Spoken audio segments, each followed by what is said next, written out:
65, Ilchot Umanim Alakha Dalet, passage Yud Dalet. Maintenant on est page 65, la deuxième colonne, deuxième paragraphe, vers un peu plus que la moitié. Vehu Prinat Harav ve'atzadik shebador shehu tachlit shmirat habrit. Donc maintenant le Kohen Gadol, c'est le principe du Rav et du Tzadik de la génération, que il est arrivé à la Shmirat Habrit Betachlit. Valken kol avoda shel Yom Kippourim en akshera elabo. Pour ça que tout ce qu'on va faire à Yom Kippour, ça n'est kasher que si c'est fait par le Tzadik, c'est-à-dire le Kohen Gadol. Ki b'Yom Kippourim azugma chatima lechaim. Parce que Yom Kippour, on va finir la signature dans la vie. She'asrichim ligmor hatikun ha'naseh al yedei kisufim tovim, she'em nefashot ve'havalim de Kedusha. Parce que ce jour-là, on doit terminer la réparation qui se fait par les vouloirs positifs, qui sont des âmes et des souffles de sainteté. She'edezeh mitzair motiot haTorah letov eprinat samchaim. Que grâce maintenant à ces souffles de vie, on va dessiner les lettres de la Torah en bien, en samchaim, c'est-à-dire en potion de vie. Shizu prinat sefer hachaim shenichtavi v'nichtamim bo berosh Hashanah v'Yom Kippourim lechaim. Ça c'est le livre de la vie dans lequel on est inscrit et dans lequel on est signé le jour de Rosh Hashanah, le jour de Yom Kippour pour la vie. Shenezeh naaseh al yedei shemitzarim otiyot haTorah lechaim. Ça se fait par le fait qu'on va assembler les lettres de la Torah de façon à ce qu'elles donnent des expressions qui sont vivantes.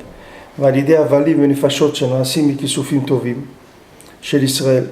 Maintenant par les souffles, les âmes qui sont faites des vouloirs positifs du peuple juif, shinetoarim ve'eloayamim, qui se réveillent ces jours-là, c'est-à-dire le fait que l'homme Israël il fait tchouva, il y a des slichot, il y a des choses, toutes ces choses-là, ça crée des âmes qui sont positifs.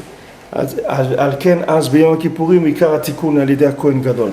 Pour ça que Yom Kippour, la réparation se fait principalement grâce au Kohen Gadol, shehu prinat kedushat habrit, que le Kohen Gadol il représente la sainteté de l'alliance. Ikar elu hanefashot im al yedei hatzadik shehu prinat shmirat habrit. Parce que ces âmes-là, elles sont fabriquées principalement par le tzaddik, parce que lui, dans Shmirat Habrit, parce que maintenant, pour fabriquer des âmes comme ça, il faut avoir un minimum de Shmirat Habrit. Maintenant, lui, le tzaddik, il est arrivé à Shmirat Habrit de façon parfaite, comme on voit que Avraham Avinu, il a fait des âmes. On voit Yaakov, il a fait des âmes. On voit tous ces tzaddikim-là qui ont fait des âmes. Ils ont fait des âmes parce qu'ils avaient un niveau de connexion, de branchement avec Hachem qui était très élevé. Donc c'est sûr que maintenant, on a vu que le point de départ, c'était de garder l'alliance. Et c'est garder l'alliance, c'est ça qui donnait la Emouna. Et c'est ce qui permettait d'avoir des vouloirs qui sont positifs.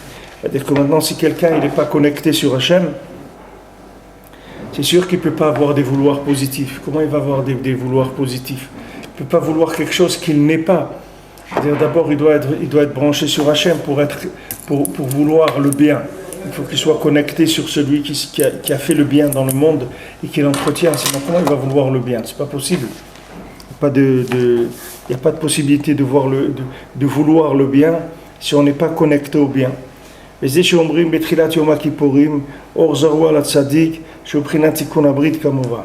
C'est ça qu'on dit au début de Yom Kippourim, quand on fait le Kol Nidre le soir. Alors on dit au Zorlo al Tzadik que ça c'est le principe de Tikkun Abrit, qui a tzrichim lamshir prinat Tikkun Abrit ma Tzadik haemet.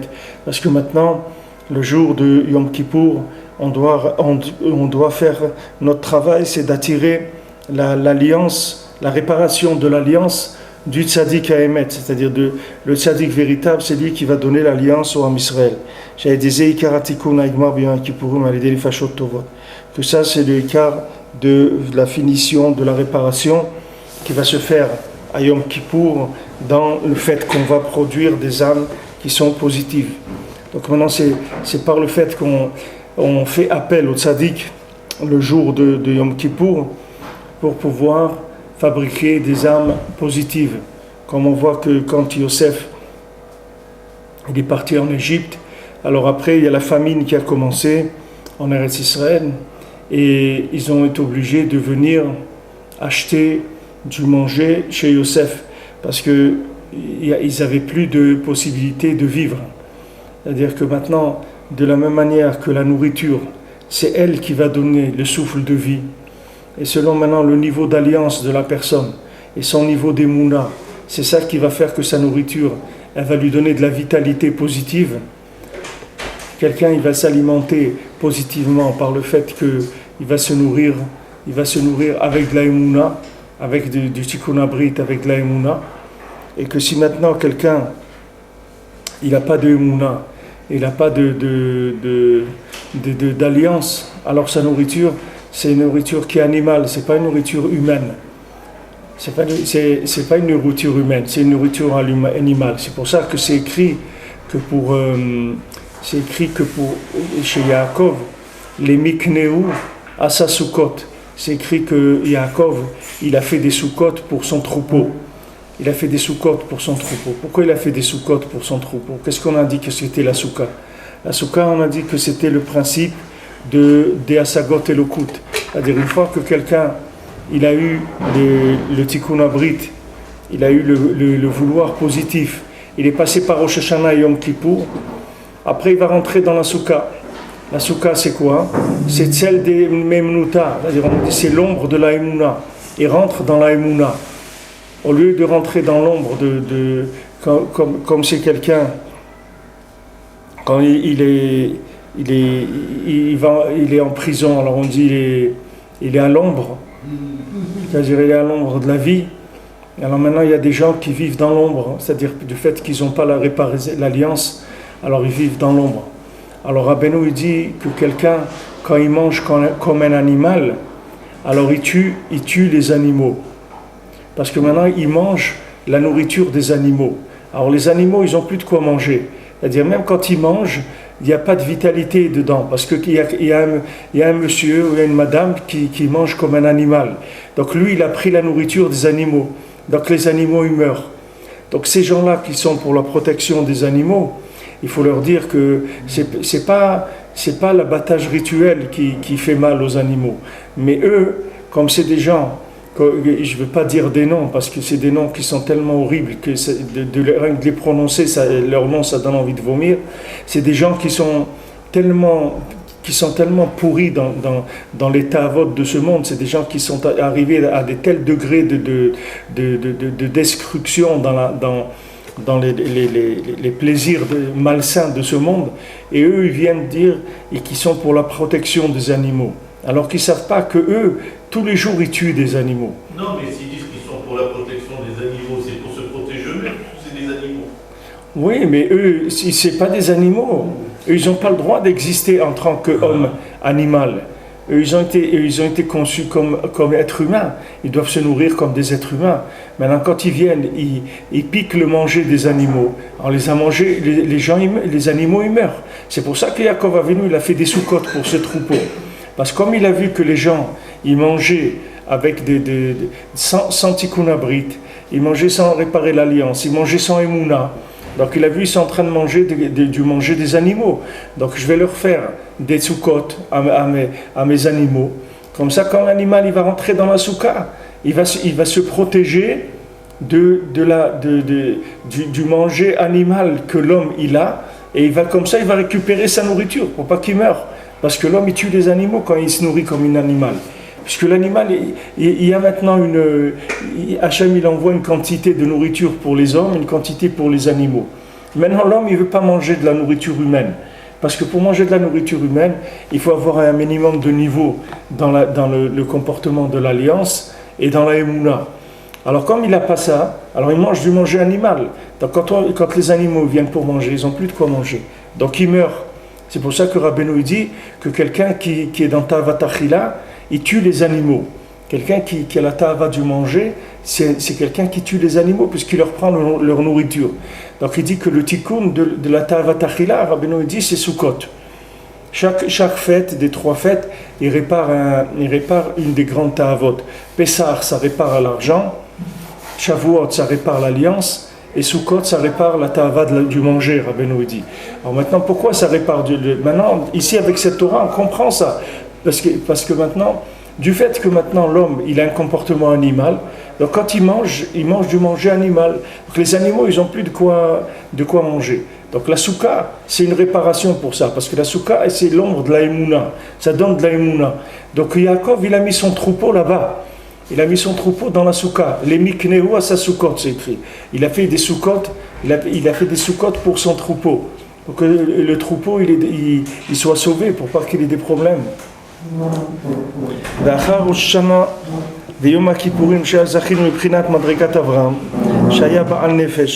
Maintenant, après Rosh Hashanah et Yom Kippour, qu'on a été zoché de la madraga d'Avraham Avinu, que lui, c'était un Baal Nefesh, c'est-à-dire c'était un homme, c'est-à-dire qu'il s'assumait, c'était un Baal Nefesh, c'est-à-dire quelqu'un qui a une âme, c'était un homme mamash, ça veut dire qu'il faisait attention à l'alliance, à la Emouna. Dainu lasot nefashot tovot avec kisufim tovim, c'est-à-dire que lui, il savait faire des âmes avec des vouloirs positifs. Alken az osim souka gdosha she'ilitzila kadisha. Voilà, à ce moment-là, on fait la soukha, que la soukha, c'est une ombre de sainteté. Sheikar mitzvata yachila betocha usher itzachut adam. Que l'écart de la mitzvah de soukha, c'est de manger dans la soukha, ou tous les besoins que l'homme il peut avoir, qu'on fait dans la soukha. Voilà, parce que maintenant, à Sukkot, on est zoché que le manger et la parnassa, ça devient du pain du visage. Ça veut dire que maintenant, ce pain-là, qu'on va manger dans la soukha, que cette soukha, c'est le résultat de la émouna, c'est le résultat de l'alliance. Donc maintenant, ce pain-là, il va nous donner de la vitalité d'Hachem. C'est-à-dire quand on va manger de l'énergie divine. On va pas manger de l'énergie animale, manger de l'énergie divine. Tout ça, on est zoché par le principe d'Avraham Avinu, par le fait qu'il y a des vouloirs qui sont positifs, qui sont bons. Comme on dit, le pain chaud, c'est-à-dire comme c'est écrit que l'achmenuhem, c'est notre pain. Sar Tzilam, leur ombre est partie. C'est-à-dire que maintenant, quand il y en a qui disent c'est fini la peur qu'on avait avant des Israéliens ou de l'armée israélienne, tout ça, on n'a plus peur. Parce qu'avant, il y avait un pachad du juif en général. Les gens, ils avaient peur. Parce qu'il y avait une force de Gdusha qui faisait peur, ça enlevait les ombres. Mais aujourd'hui que les ombres, elles se renforcent, alors les gens ils pensent qu'ils sont forts parce que ils vivent dans l'ombre. Alors ils pensent qu'ils sont forts parce qu'ils fabriquent de l'ombre sur la vérité. Ils essayent de cacher la vérité au maximum. Alors ils se sentent forts parce qu'ils produisent de l'ombre. Mais quand nous, on a des vouloirs positifs qui viennent du fait que on est dans la Shmirat Abrit, c'est-à-dire qu'on garde l'alliance et qu'on a de la Emouna. Et particulièrement quand on est attaché au tzaddik, quand on demande au tzaddik le tikkun abrit, comme Yosef, que ses frères ils ont été obligés de venir chez lui pour manger du pain qui n'était pas du pain animal, parce que les frères de Yosef étaient des tzaddikim, ils n'allaient pas manger du manger animal. Les frères de Yosef c'était des tzaddikim, ils ne pouvaient pas manger du pain animal. Donc quand Yosef, ils ont vendu Yosef, alors ils ont senti qu'ils avaient faim, ils n'avaient plus de quoi manger. Alors Yosef, lui, les attendait tranquillement parce qu'il savait qu'ils allaient venir. Alors après, ils ont vu qu'ils n'avaient plus de quoi manger. Ils ont dit à Yaakov, voilà, on n'a plus de quoi manger, on va aller chercher à manger. Alors Yaakov, il leur a dit, mais comment vous allez partir encore déjà il y a un de mes fils qui est parti et je ne sais pas ce qu'il est devenu, comment vous allez partir, etc. Ils ont dit, qu'est-ce qu'on peut faire, on est en train de s'affamer complètement, on ne peut pas. Alors il a dit, bon, allez-y, vous allez aller là-bas, faites attention, etc. Ils sont venus chercher du manger chez qui? Chez Yosef. C'est lui qui leur a donné à manger. Pourquoi? Parce que c'est lui Tikkun Abrit, c'est lui qui a l'alliance de façon parfaite. Donc c'est lui qui nourrit le monde. Ça ne veut pas dire qu'il nourrit le monde, que c'est un supermarché, il n'a pas une chaîne de Carrefour, c'est pas ça le tzaddik. Mais le tzaddik, il donne de la nourriture, qui est une nourriture dans laquelle il y a de la vie. Il y a de la nourriture qui est de la nourriture qui est animale, et il y a de la nourriture humaine qui nourrit l'âme. Il y a une nourriture qui nourrit le corps, et une nourriture qui nourrit l'âme, et il y a une nourriture qui nourrit les deux, un petit peu le corps et un petit peu l'âme. Pour la plupart des gens qui sont moyens, ils ont un peu de nourriture de corps, un petit peu de nourriture d'âme. Maintenant, le tzaddik, lui, c'est quelqu'un qui produit de la nourriture d'âme, sans arrêt, parce que lui, toute sa vie, c'est que l'alliance. Alors lui, il travaille que son travail, c'est l'alliance. Il travaille que sur l'alliance. C'est ça sa vie, c'est de réparer l'alliance. Maintenant, quand il répare l'alliance, alors le pain, il devient spirituel, c'est-à-dire il alimente l'âme spirituellement. C'est pour ça qu'avec la nourriture, on peut faire beaucoup de choses. On peut agir sur les gens avec la nourriture.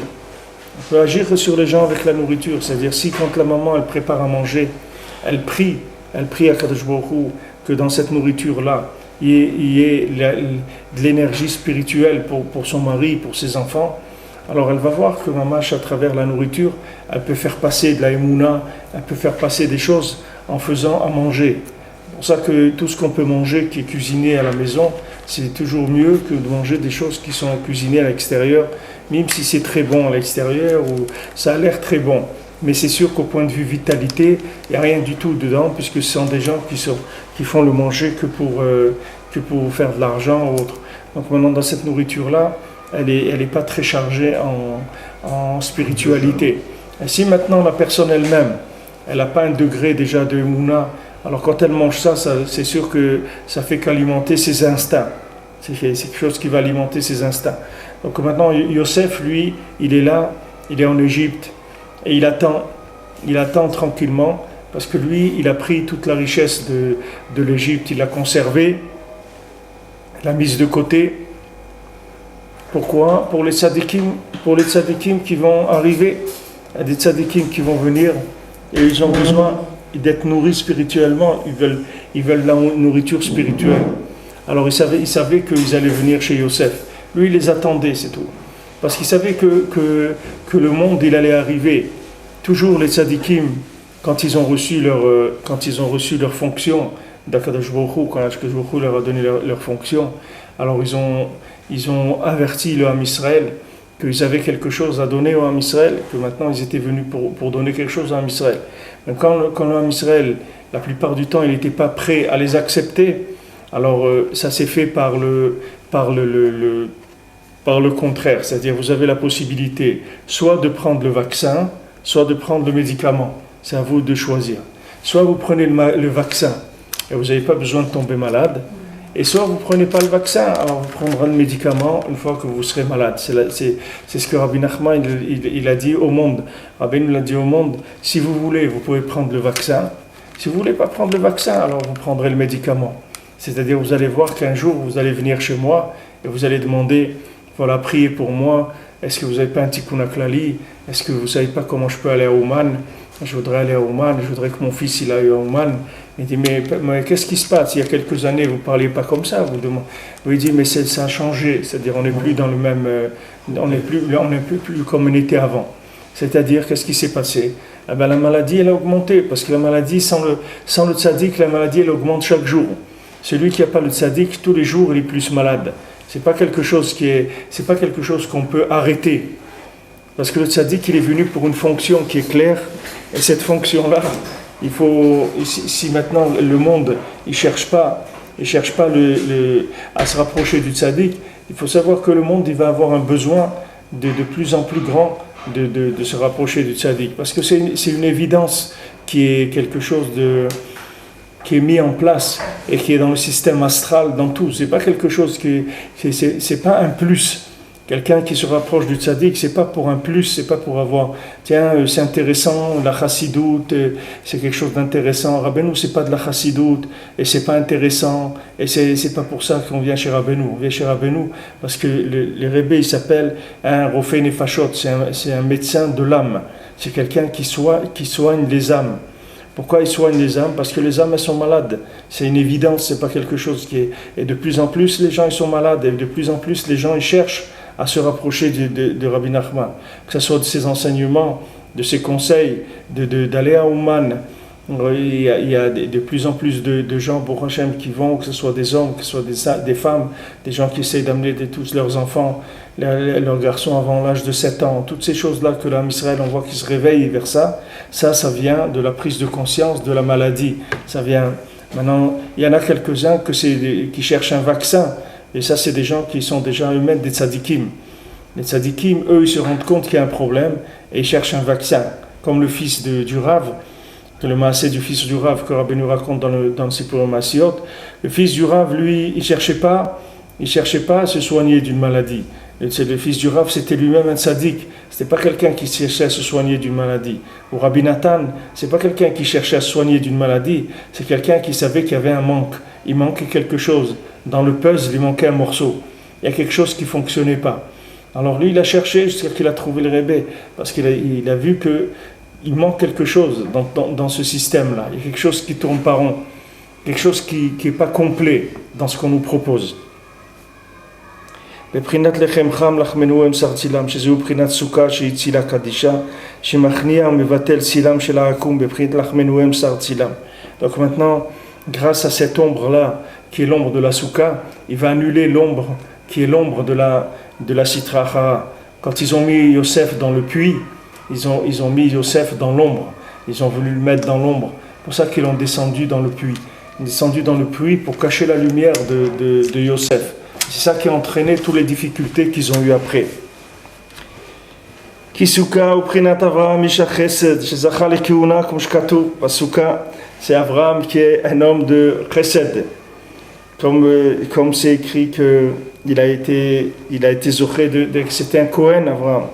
Ata Kohen Leolam, c'est écrit que Avraham Avinu va être Kohen pour l'éternité. Chez Oprinat Aaron a Kohen Isha Chesed. C'est le principe de Aaron. On voit les Kohanim, c'est des hommes de Chesed. Chez Bishruto Ayu Anane Kavod, chez Mprinat Souka, que grâce à eux, il y avait des Anane Kavod. Il y avait des nuages de l'Anane Kavod. Ces nuées qu'Akadosh Baruch Hu il a mis pour protéger le Ham Israël. Shua Avav Chesed. Que c'est la souka qu'Hachem il a fabriquée, c'est l'amour du Ham Israël, la bonté d'Hachem. Prinash tokekut vekisufim dikdusha, she'elanu be'elu hayamim hanoraim, qu'on désirait maintenant se rapprocher tellement d'Hachem pendant ces jours-là redoutables, ces jours de Rosh Hashanah, les jours de Tchouva, le Yom Kippour, c'est des jours où on désire se rapprocher d'Hachem. Alors ça fabrique les Anane Kavod, ça fabrique des nuées qui sont des nuées de protection pour l'homme Israël, c'est-à-dire des nuées qui vont nettoyer toutes les difficultés qu'il y a autour du Ham Israël, vont se nettoyer avec ces nuées. Chez la Souka. Qu'est-ce que c'est ces nuées? C'est qu'après on rentre dans cette ombre-là qui est sainte de la Souka, que cette ombre-là, elle va faire disparaître leur ombre à eux. Chez Azachila Dikdusha, Beprinat Lechem Apanim. Que maintenant qu'on rentre dans la Souka, alors la nourriture, ça devient une nourriture de Kdusha, qui est le pain du visage. Ve'az kol ha'akum tochrim bishvil parnasatenu. Et à ce moment-là, tous les idolâtres, ils se fatiguent pour notre parnassa. C'est-à-dire c'est eux qui vont travailler pour donner la parnassa, c'est-à-dire qu'on va réparer le tikkun de Esav et de Yaakov. C'est-à-dire que Esav, il va être d'accord de travailler pour Yaakov. Parce que du moment où pourquoi Esav il était tellement sonné Yaakov? Pourquoi Esav il n'aimait pas Yaakov? Pourquoi Esav il avait tellement de haine pour Yaakov? Parce qu'on était à un moment où il n'y avait pas encore le monde, il n'était pas encore arrivé à maturité, et les éléments ils n'arrivaient pas à se mettre à leur place. Les éléments de la création ils n'étaient pas à leur place. Comme l'homme, quand Hachem il l'a créé, il n'était pas à sa place. Hachem il a été obligé d'amener le déluge. Donc après le monde, il a évolué toujours avec des difficultés énormes, comme Avraham Avinu, pour avoir Yitzhak, il a dû d'abord avoir Ishmaël. Il y a eu d'abord un problème. Après il y a eu Yitzhak. Après maintenant, Yitzhak il devait avoir Yaakov, mais il a eu Esav. Parce que normalement, Esav c'est une partie de Yaakov. Esav c'est pas ils étaient tous les deux, ils sont sortis en deux bébés. Comme il est sorti deux femmes qui s'appelaient Rachel et Léa. Mais Rachel et Léa, c'est une seule femme, c'est pas deux femmes. Tout le Zohar dit qu'aujourd'hui, toutes les femmes, elles sont Rachel et Léa. C'est-à-dire que c'est quelqu'un, aujourd'hui, dans une seule femme, il a les deux. Il a Rachel et Léa. Il n'a pas besoin d'avoir deux femmes. Dans cette femme-là, il y a les deux principes de Rachel et Léa. Mais à l'époque, toujours les choses, elles étaient séparées. C'est-à-dire il y avait beaucoup de divisions dans le monde, des éléments. Les éléments, ils étaient divisés parce qu'il n'y avait pas encore de révélation de la vérité. Plus il y a d'ombre, et plus il y a des divisions des éléments. Parce que les éléments, ils ne sont pas unis par la lumière. Plus on va faire de lumière, et plus on va assembler les éléments. C'est-à-dire que plus il y a de la lumière, plus il y a de shalom dans le monde. Parce que la lumière, elle va permettre de voir aux gens que c'est possible. C'est-à-dire on va augmenter, le but c'est d'augmenter sans arrêt le dénominateur commun de l'humanité, de manière à ce que les gens, ils arrivent à se supporter et à vivre ensemble. C'est-à-dire que tant que maintenant, il n'y a pas un dénominateur commun, alors chacun, il a sa façon de voir les choses. Et il ne supporte pas l'autre. Pourquoi ? Parce que l'autre, pour lui, ça représente quelque chose qui est différent. C'est trop différent pour lui. Quelque chose qui a l'air différent. Mais cette différence, elle vient du fait que maintenant, il n'y a pas assez de lumière dans sa vie. S'il avait plus de lumière, alors il pourrait accepter toutes les différences, c'est-à-dire tous ces gens-là qui ont l'air si différents. Il faut savoir que ces gens-là, ils cherchent tous la même chose. Mais seulement là où ils se trouvent, il y a de l'ombre. Alors là, dans l'ombre, ça apparaît comme quelque chose de différent. Mais quand la lumière, elle va augmenter, alors l'ombre, elle va disparaître. Les gens, ils vont se rapprocher les uns des autres. C'est-à-dire que maintenant, le tzaddik, quand il amène dans la lumière dans le monde, cette lumière-là, elle rapproche les gens. Cette lumière-là, elle fait que les gens, ils sont béchalom. Parce qu'il leur amène un dénominateur commun, que ce dénominateur commun-là, il leur permet de se supporter les uns les autres.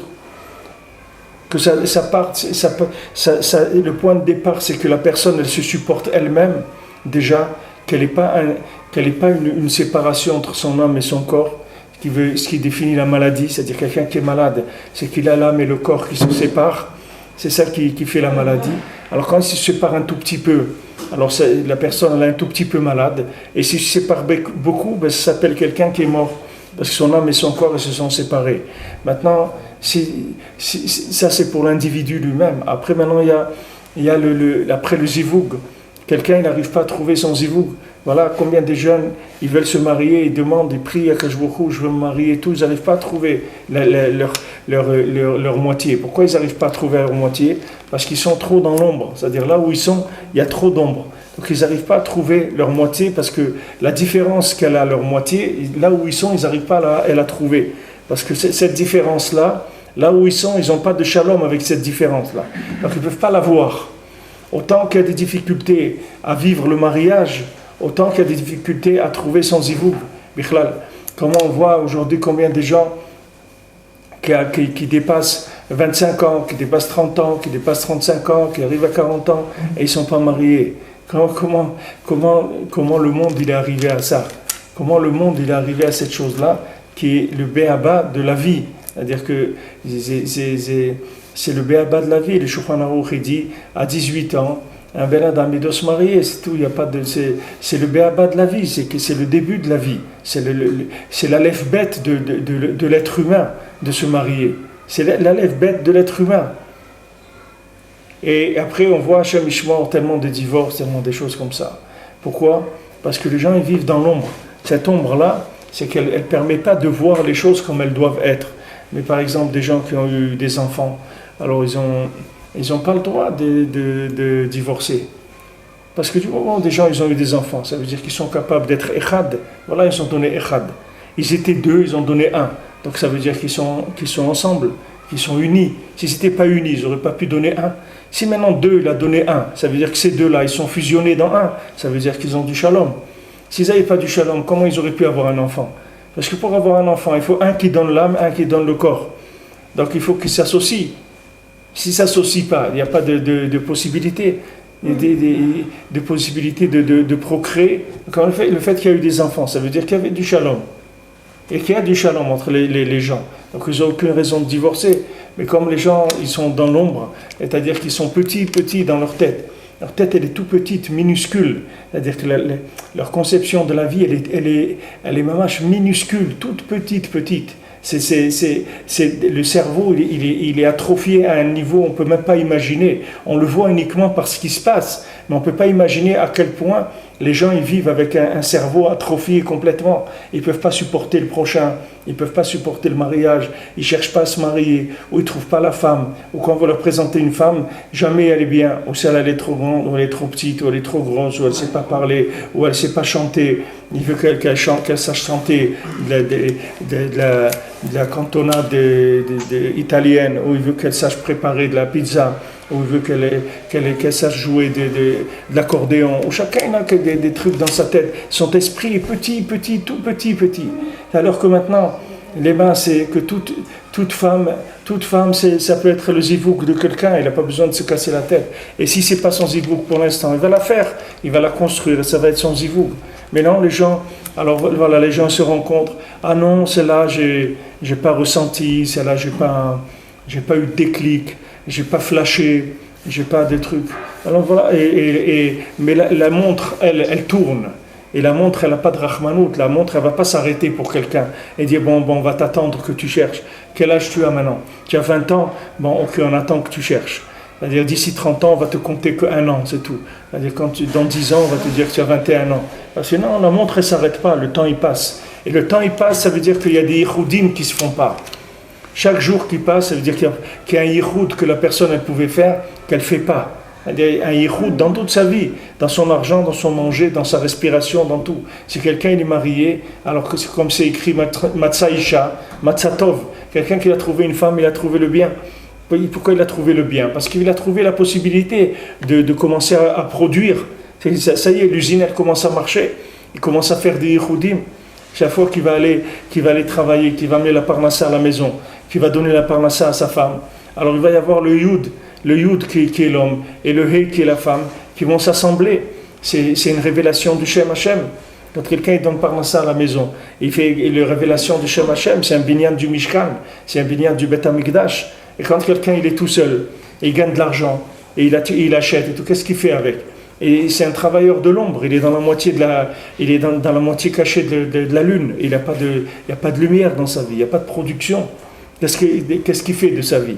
Pourquoi les gens ils attendent comme ça tellement? Parce que le cerveau il est tout petit.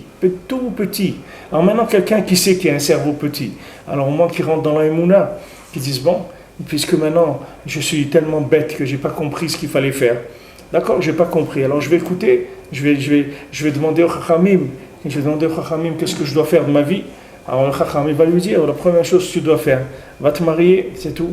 Comme Rabbeinu il disait, chez moi, ça n'existe pas des bachurim, chez moi il y a des enfants, ou des gens mariés, c'est tout. Mais il n'existe pas des gens entre les deux. C'est-à-dire que maintenant on lui présente une fille, c'est une fille, elle veut faire Shabbat, elle veut faire la kashrut, elle veut faire Tarat Mishpacha, comme disait Rav Chaikin, Mazal Tov.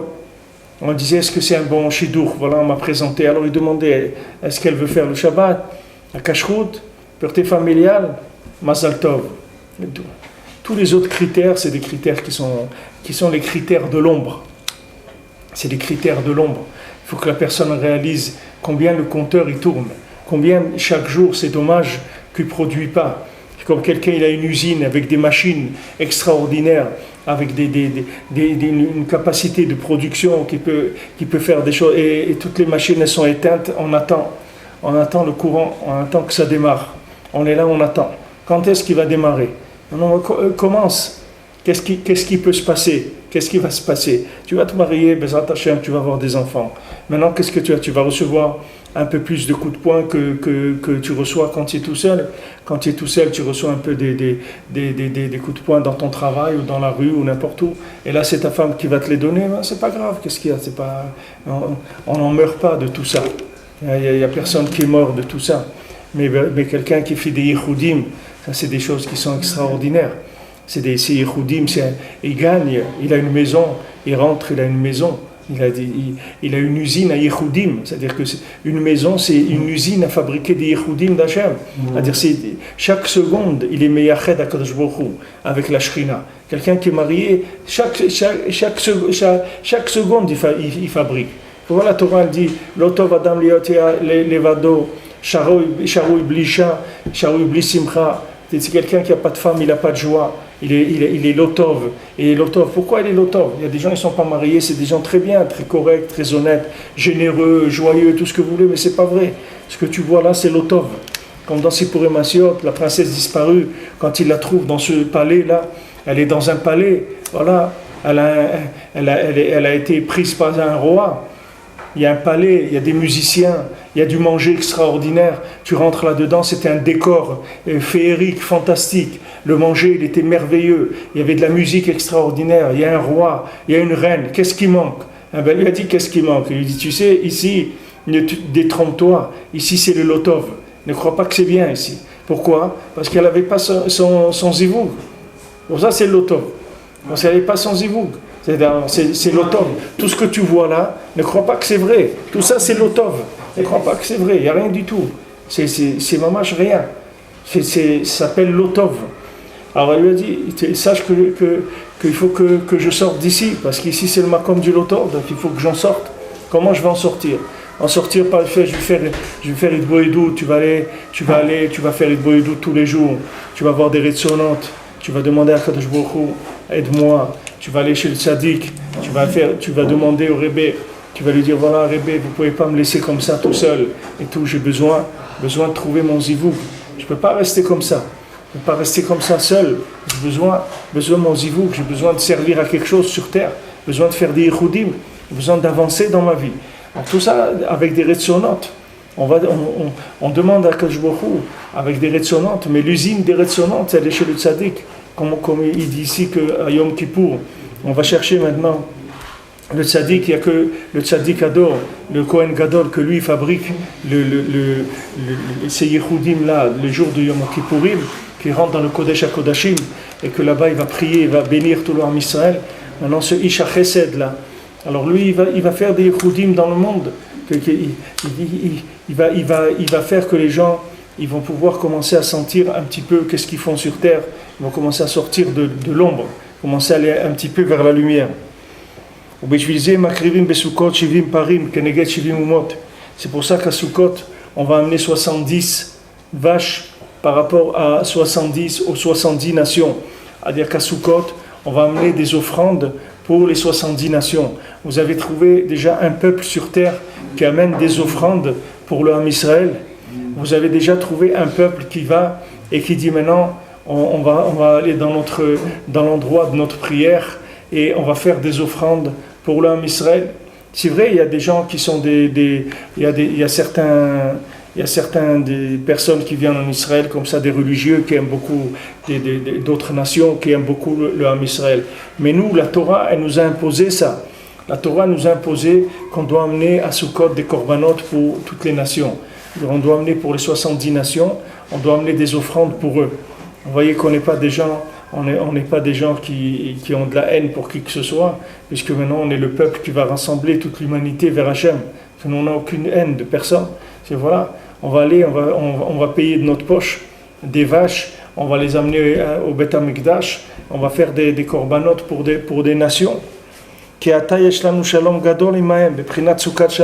parce que maintenant il y a un grand shalom. Pourquoi? Parce qu'on dit Sukkot Shalom, Sukkot Shlomecha. La Soukha, elle fait le shalom. Pourquoi elle fait le shalom? Parce que la Soukha, c'est l'ombre, c'est la lumière de l'ombre, c'est l'ombre véritable. C'est pas l'ombre de la Klippa. Ce monde-là, c'est un monde de l'ombre. Entièrement, il s'appelle l'ombre par rapport au monde supérieur. Comme on a vu avant les Malachim. Les anges, eux, ils ont des niveaux de révélation d'Hachem qui sont très élevés, la même lumière qui vient dans ce monde et qui nous sert à nous à peine à vivre. Aux anges, cette lumière-là, eux, elle les inclut dans l'infini parce qu'ils sont purs.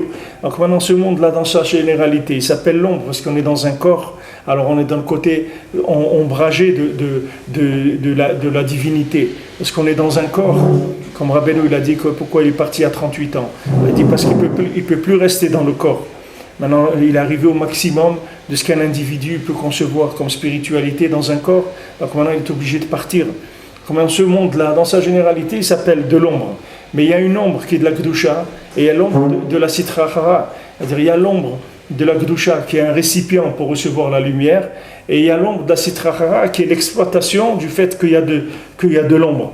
Alors ça, c'est une ombre qui va contre la lumière.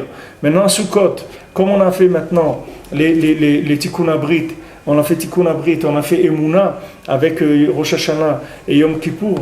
Maintenant, on va rentrer dans cette ombre-là, qui est le résultat des Retsonot et des Kisufim. Alors maintenant, il y a des shalom avec tout le monde. Parce que du moment où on a éclairé un petit peu le monde, alors tout le monde va être Béchalom.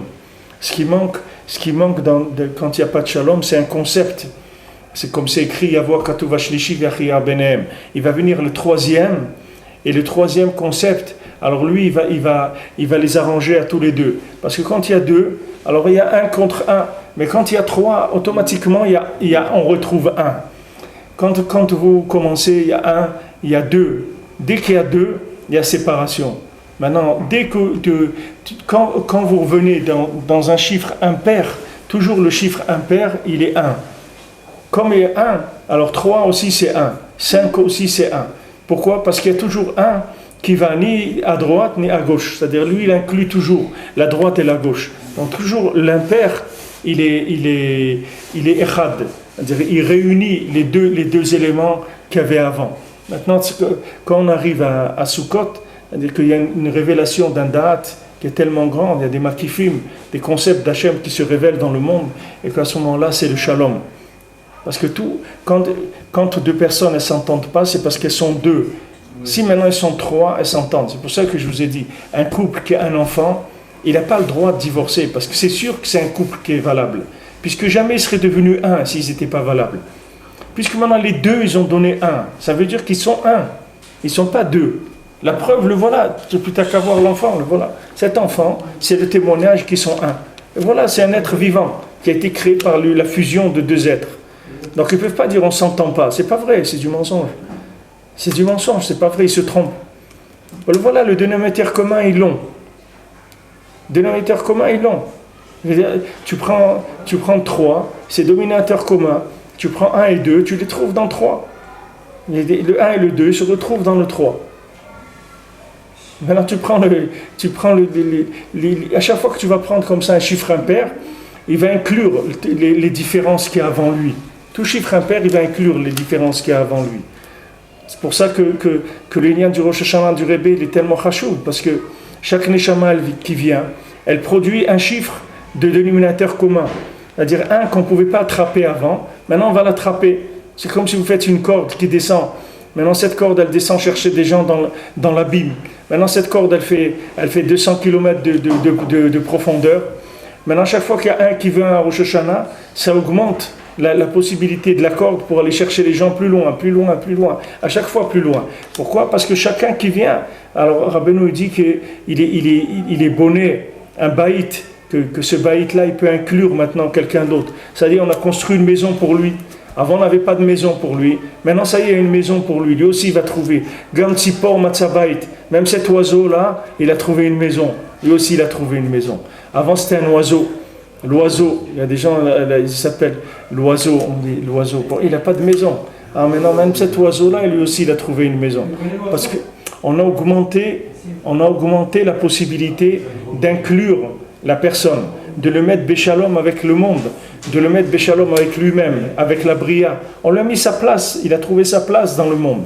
Ça vient de tous les tikkunim qu'on a fait de Rosh Hashanah avec Aseret Teshuvah et Yom Kippour, comme il dit Rabbeinu dans la Torah. C'est-à-dire on a commencé avec Tikkun Abrit, on a commencé avec Emouna. À ce moment-là, il y a des Retsonot et des Kisufim, et on fabrique des âmes, que ces âmes-là, elles permettent d'inclure de plus en plus de gens.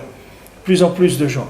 Tout celui qui va chez le tzaddik, normalement, il doit être plus béchalom avec le monde à chaque fois. À chaque fois, il doit inclure plus de gens dans son esprit, dans son cœur.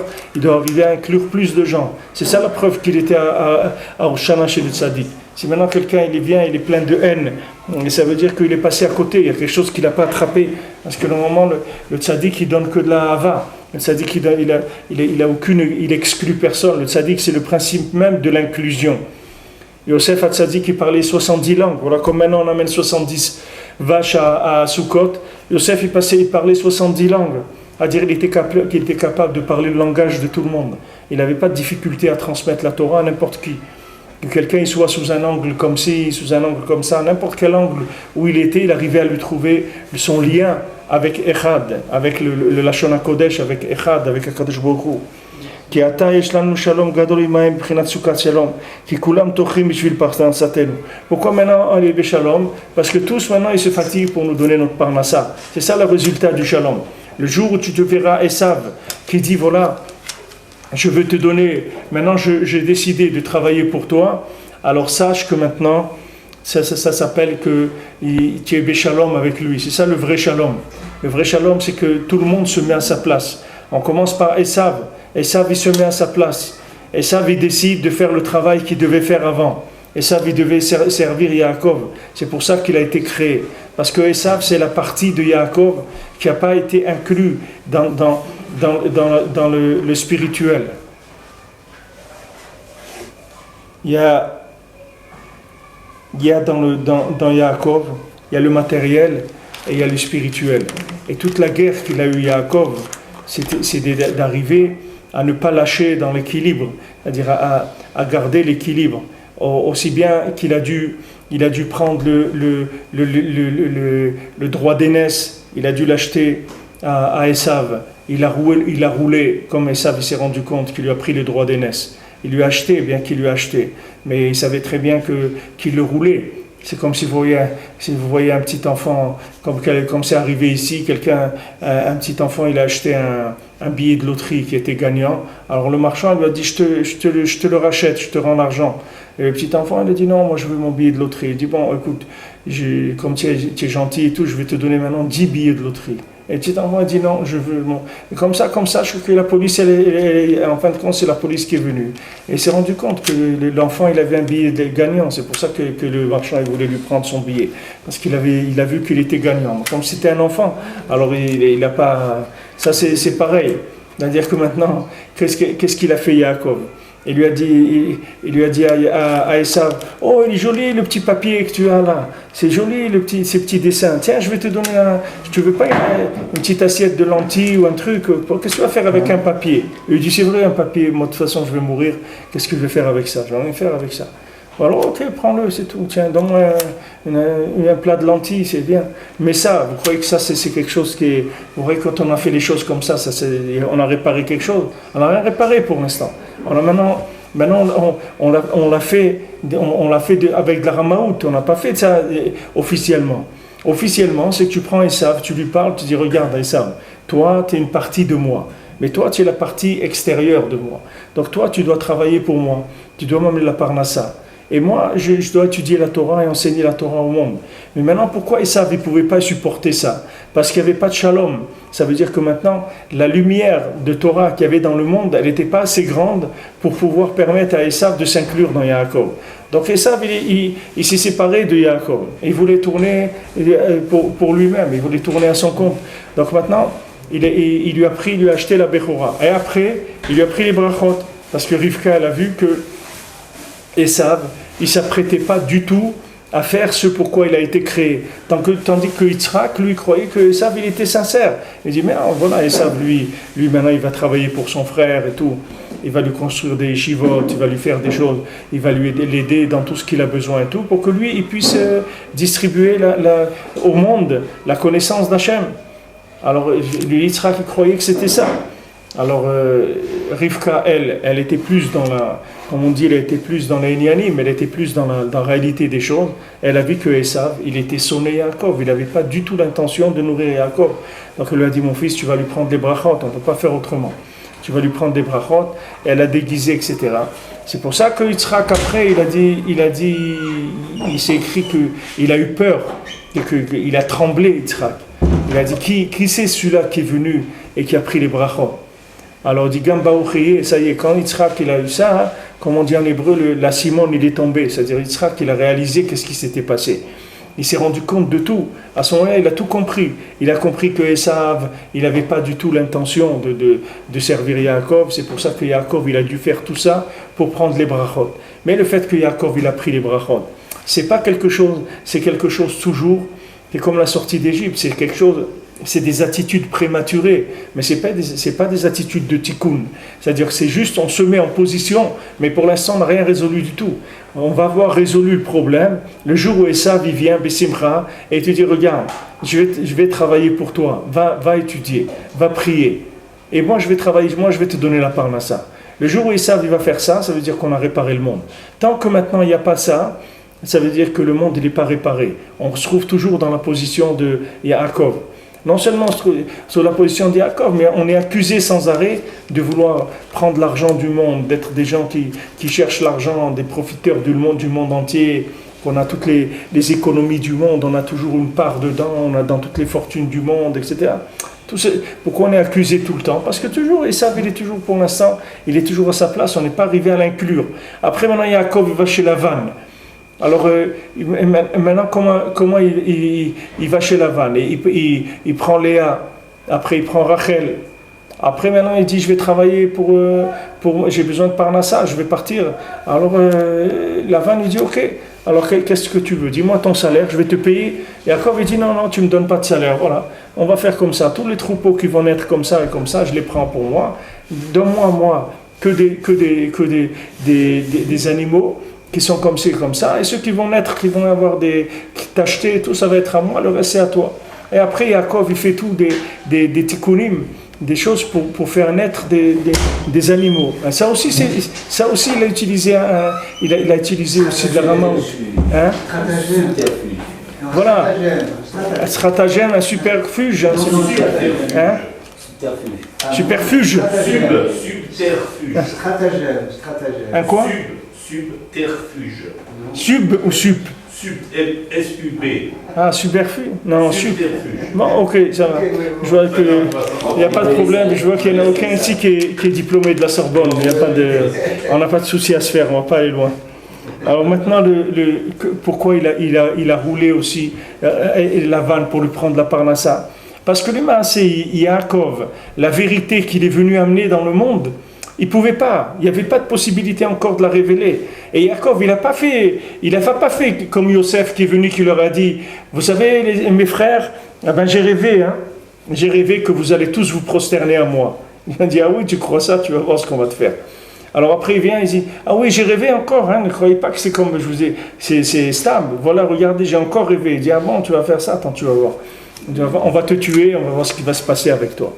Tu vas voir un petit peu que tu dis. Mais voilà, les frères de Yosef, ils n'étaient pas prêts. Mais ça vient toujours de la clipa d'Esav. C'est la même chose. Dans l'Am Israël, ça fonctionne comme ça. Alors Rabbi Nachman est venu, il a dit, moi, comment je vais faire? Il dit, un oiseau, quand il pond ses œufs, il les met dans les nids des autres. Il va pondre ses œufs dans les nids des autres. Il surveille. C'est le coucou. Alors maintenant, c'est pour ça qu'il s'appelle le coucou. Parce qu'après, il leur fait coucou et tous y viennent. Et ils reviennent. Alors qu'est-ce qu'il fait? Il attend que le nid de l'autre il soit vide. Et il pond ses œufs comme ça. Alors l'autre oiseau, il vient. Il squatte. Il squatte. Ouais, il squatte, ouais. C'est les roms. Les squatteurs. Elle couvre. Voilà, alors elle couvre les œufs. Maintenant, là-bas, il naît après un oiseau. Mais c'est pas l'oiseau, c'est l'oiseau du coucou. Et comme ça, il en a placé des centaines. Alors après, quand ils grandissent, alors il vient le coucou, il leur fait coucou, et tous ils viennent chez lui. Alors Rabbi Achman, il a dit ça pour l'Inan du tzaddik, que le tzaddik, maintenant, lui, il place des gens partout. Et après, quand ça vient au Shana, il les appelle. Alors ils viennent tous chez lui, ils viennent tous à Rosh Hashanah chez le tzaddik. Pourquoi on est obligé d'utiliser des choses comme ça? Parce que le monde, il n'est pas arrivé à la maturité de reconnaître la vérité. Le monde, il n'a pas la maturité de dire, voilà, la vérité c'est ça ou c'est ça ou c'est ça. Le monde, il est en arrière, il est encore dans l'ombre. Alors on ne peut pas parler de façon évidente. Mais maintenant, quand on fait ces tikkunim là, chaque année, Rosh Hashanah, Yom Kippour et Sukkot, alors on amène les 70 vaches pour dire que maintenant, voilà, le niveau de shalom, il a augmenté. C'est-à-dire qu'il y a de plus en plus de gens qui vont s'inclure dans une vision commune des choses, qui est le Ham Israël. C'est-à-dire que maintenant, c'est ça que ça veut dire que Et Beshalom. Quand il te dit sur Rabbi Nathan, Et Beshalom, ça ne veut pas dire que maintenant, on va faire des concerts de musique ensemble ou des choses. C'est pas ça. On va faire jumelage de la ville avec. C'est pas ça. C'est que maintenant, les nations, elles ont compris qu'elles doivent se fatiguer pour la parnassa du Ham Israël. C'est ça le shalom. Le shalom, c'est ça. Le shalom, ça veut dire que chacun il se met à sa place. C'est ça le shalom. Le shalom, ça ne veut pas dire qu'on est tous pareils. On est tous pareils, ça ne s'appelle pas du shalom. Parce qu'il n'y a personne qui est pareil. Quand on dit on est tous pareils, ça veut dire que c'est sûr qu'on n'est pas avec shalom. Parce qu'il n'y a personne qui est pareil. Mais il est à sa place. Chaque chose, elle est à sa place. Alors, la chose, elle fonctionne bien. Alors, quand maintenant, il y a du shalom avec les nations, ça veut dire qu'on arrive à inspirer les nations pour qu'elles se mettent à leur place et qu'elles disent, voilà, maintenant, il faut s'occuper du Ham Israël, il faut leur donner tout ce qu'il faut pour qu'ils puissent faire ce qu'il faut pour amener du bien dans l'humanité. Parce que maintenant, les souffles, les âmes saintes, elles se sont tellement renforcées, et tellement on a amené d'éveil de tchouva dans le monde, que même les nations, elles ont un éveil de ça. Jusqu'à qu'ils savent qu'à l'endroit où ils sont, là où ils se trouvent, ils vont comprendre que le Ikar du monde, c'est le Ham Israël. Ils vont découvrir ça, que le Ham Israël, c'est ça le Ikar de l'humanité. Et que si on appuie sur ce bouton, si on aide ça, alors on s'est aidé soi-même. C'est que si quelqu'un il veut s'aider lui-même, alors il faut qu'il aide le Ham Israël, c'est comme ça qu'il va s'aider. Que leur but, c'est de se fatiguer pour donner parnassa au Ham Israël. C'est dommage, chaque fois qu'un juif il doit perdre son temps à travailler, c'est dommage qu'il perde le temps à travailler parce que c'est pas pour ça qu'il a été créé. Il a été créé pour autre chose. Il a été créé pour autre chose. C'est comme ça que quelqu'un il prend un rayon laser ou un truc qu'il utilise pour cirer des chaussures. C'est dommage, c'est pas pour ça que ça a été fait. C'est quelque chose qui a été fait pour soigner, pour guérir les gens, pour amener des choses extraordinaires dans le monde. Donc maintenant, le Ham Israël, il a une fonction qui est très noble dans le monde. Et maintenant, quand il est reconnu, alors les gens ils vont servir le Ham Israël. C'est pas que le Ham Israël il veut rendre qui que ce soit esclave. On ne parle pas ici d'esclavage ni rien. On parle ici que chacun il soit à sa place, c'est tout. De ne pas dénaturer le monde. Un homme c'est un homme, une femme c'est une femme. Chacun il est à sa place. Il n'y a pas d'égalité entre l'homme et la femme. Il n'y a aucune égalité, il n'y aura jamais d'égalité. Parce que c'est heureusement qu'il n'y a jamais d'égalité. Parce que s'il y avait une égalité, ça veut dire qu'ils sont pareils. Un homme et une femme, ils ne sont pas pareils. Ils ont des fonctions qui sont différentes. Et la fonction de l'homme, c'est une fonction de Chokhmah. Et la fonction de la femme, c'est une fonction d'Emouna. Et ils ne sont jamais pareils. Mais seulement quand ils sont chacun à leur place, alors ils vont donner des enfants, ils vont donner des choses merveilleuses dans le monde. Là, c'est pareil. Toutes les nations, par rapport au Ham Israël, ça s'appelle des femmes, c'est-à-dire c'est un côté féminin. Toutes les nations, elles doivent être là à attendre que le Ham Israël il progresse pour pouvoir après enfanter dans le monde des notions de vie. Mais pour ça, il faut qu'on augmente la Hitbodedut, qu'on augmente les kisufim de Kedusha. C'est ça qui va faire que les nations elles reçoivent ça. Malken anu mekrivim bishvilam korbanot, qu'on amène des korbanot pour eux. Parce qu'on a besoin qu'eux se fatiguent pour notre parnassa. On a besoin que le monde il travaille pour nous. Voilà maintenant comment on peut faire un cours maintenant en live dans Internet. Comment on peut faire ça? On peut mettre des shiurim dans Internet, qu'il y a des milliers de gens qui peuvent profiter de ça. Parce qu'il y a des gens qui se sont fatigués pour chercher, pour trouver ça. Vous croyez que celui qui est à la yeshiva en train d'étudier, il va découvrir un jour l'Internet et tout? Il ne va pas découvrir ça, parce que ce n'est pas son domaine. Ce n'est pas sur ça qu'il travaille. Lui, il travaille dans autre chose.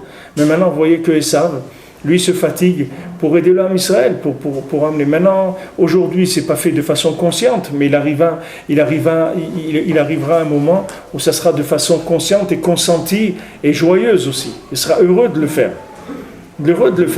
Quand vous voyez une femme, elle a préparé à manger pour son mari, il vient, et elle est contente de lui avoir préparé un repas, elle est contente de voir qu'il est content, et Mamash, elle est joyeuse. Maintenant, si vous dites, mais quoi, qu'est-ce que c'est cette femme-là?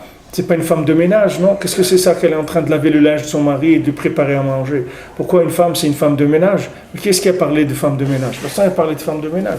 Si quelqu'un veut se considérer comme une femme de ménage, c'est lui qui se considère comme une femme de ménage.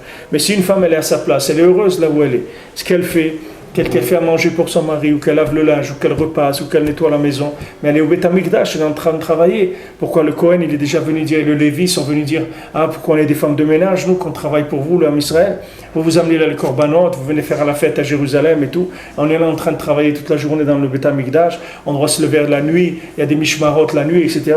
C'est quoi? Jamais ils ont dit ça, parce qu'ils étaient à leur place, ils étaient contents. Les Lévi'im, ils n'ont pas dit, ouais, pourquoi on n'est pas des Kohanim? Les Kohanim, ils n'ont pas dit, pourquoi on n'est pas des Lévi'im, pourquoi on n'est pas des Israël? Parce que chacun, il est à sa place, et il est heureux là où il se trouve. Les Euprinat, Ve'amdu, Zarim, Ve'raoutzonechem, c'est écrit, ils vont venir des étrangers, et ils vont faire paître votre troupeau.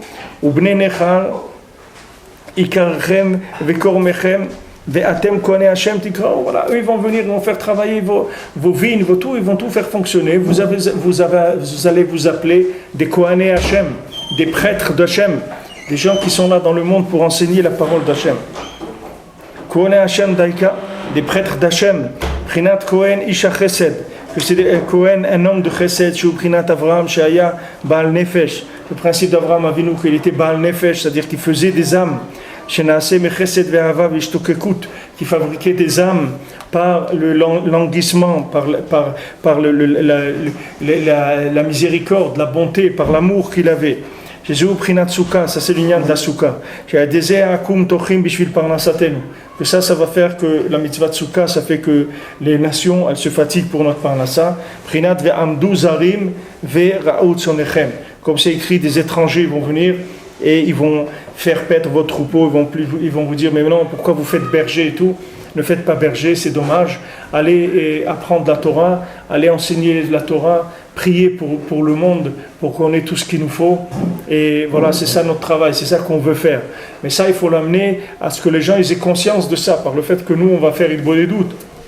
Le fait que nous, on se met à notre place et qu'on fait Hitbo des doutes, comme Rabbeinu dit que un Adam chez Losha, un homme qui n'a pas une heure pour faire Hitbo des doutes, c'est pas un Ben Adam.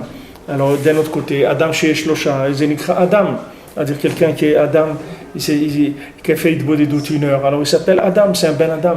Du moment lui, il est Adam. Alors après, Esav, il se met à sa place, mais lui, il faut qu'il soit Adam d'abord, avant que l'autre se mette à sa place. D'abord, lui doit se mettre à sa place. Le gouffre, le corps, il n'a jamais de refus de la lumière de la Neshama. Le corps, il a quoi? Jamais de refus de la lumière de la Neshama.